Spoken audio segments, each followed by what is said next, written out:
good afternoon, Miss Lendy May. Good afternoon, ma'am. Okay, Miss Lendy May, can you tell me about yourself? My name is May Arela. I'm 28 years old. I live in Libertad by Bacolod City. I'm a single mother with two kids. Why do you want to work as a maid? Easy to job because I want to help my family and my two kids. Why you choose Malaysia when there is a lot of other country? I choose Malaysia because it's near here in the Philippines. How are you qualified for this job? I am honest and hardworking. May I know what your education level is? I'm graduate high school. What is your recent work experience? Sales lady and promo girl. Have you worked abroad before? No, ma'am. Do you have experience of taking care of baby? Yes, ma'am, my children, and the taking good care of them. How old is your children? 4 years old and 2 years old. How about elderly people? No, ma'am. Are you willing to learn? Yes, ma'am. Do you have any other special skills? Singing and dancing. Are you willing to learn new skills? Yes, ma'am. Are you willing to work with the family where the mother-in-law or any relative stay together? Yes, ma'am. Currently, are you still working now? I don't have, ma'am. Okay. Do you know how to cook? Yes, ma'am. Filipino dishes. Okay, like? Filipino adobo. All right. Are you Yes, ma'am. aware that you will have to do washing, cleaning, ironing, and cooking? Yes, ma'am. From all the house chores mentioned like washing, cleaning, ironing, and cooking, which do you like most? Clean the house. Okay, clean the house. If ever you were selected to work in Malaysia, who will take care of your kid? My mother and sister. You are not allowed to use handphone during working hours. Yes, ma'am.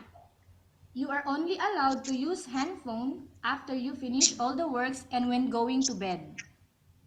Yes, ma'am. You are strictly needed to surrender the handphone to your employer in the morning and your employer will return back to you once you're going to bed. Yes, ma'am.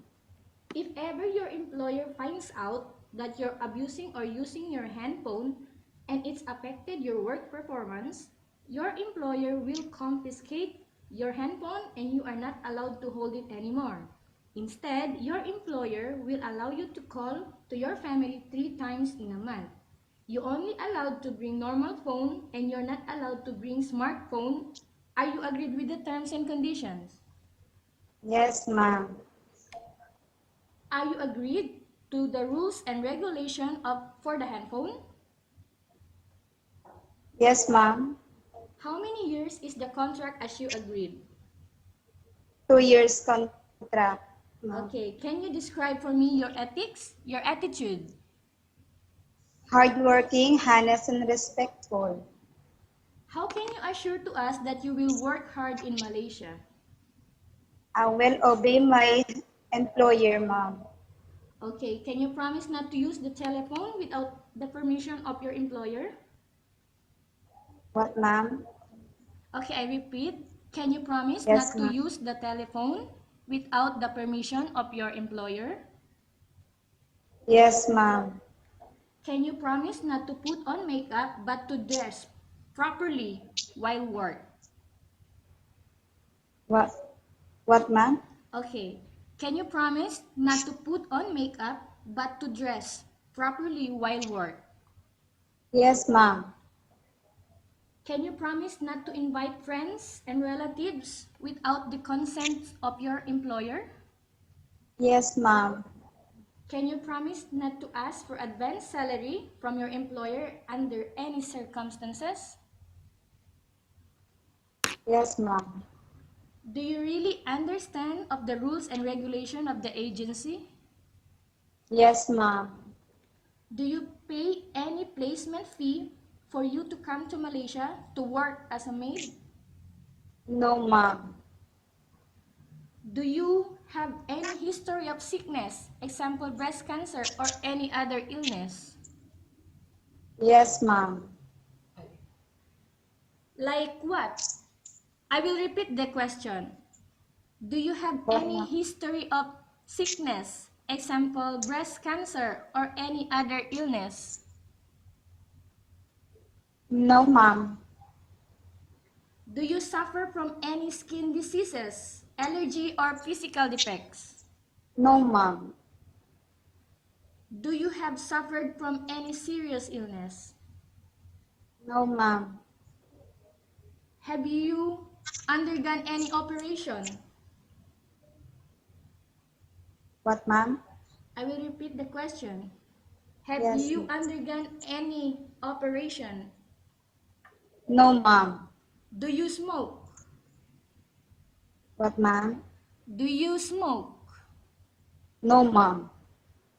Are you medical fit? No, ma'am. I repeat the question. Are you medical Yes. fit? Yes, ma'am. Do you understand the question? Are you medical fit? No, ma'am. I will repeat the question. Are you fit to work? Yes, ma'am. Are you in any medication? No, ma'am. Are you allergic with any food? No, ma'am. Are you preferred to work for the employer of any race? Yes, ma'am. Are you preferred to eat the type of food taken by your employer? No, ma'am. I will repeat the question. Are you Yes, ma'am. prepared to eat the type of food taken by your employer? What, ma'am? Okay, Lendy May. Yes, Are ma'am. you prepared to eat the type of food taken by your employer? Yes, ma'am. Are you afraid of being left alone in the house? What, ma'am? I repeat again. Are you Yeah. afraid of being left alone in the house? I don't understand, ma'am. Okay. What? Are you afraid of being alone in the house? No, ma'am. Are you afraid of dogs or any other pets? No, ma'am. Can you promise to work according to instruction from your employer? Yes, ma'am. Do you have any immediate family working in Malaysia? Yes, ma'am. Who is that? What, Landy ma'am? May, do you understand the question? Do you I have don't understand. do you I have don't understand. any immediate family working in Malaysia? Yes, ma'am. Okay, I will repeat again. Do you Oh, have yeah. any immediate family working in Malaysia? I know, ma'am. Okay, Miss Landy May, we have finished our Yes, ma'am. question section. Let's Yes, go to ma'am. case study.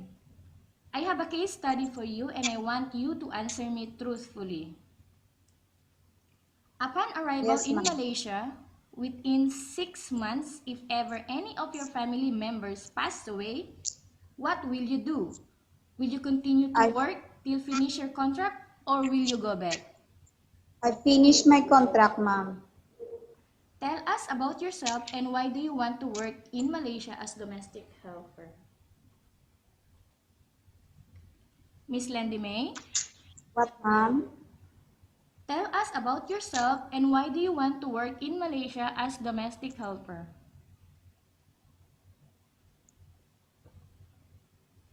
Do you get what I mean? I will repeat the question. Tell us Yes, ma'am. about yourself and why do you want to work in Malaysia as domestic helper?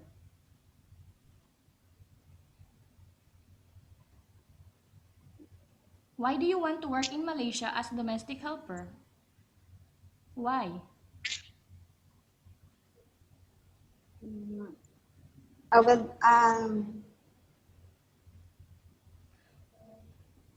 Okay, be- Miss Landy May. because Because? because I want to help my family and my two kids. Okay. Okay, Miss Landy May, what do you want to tell to your employer who watching your video?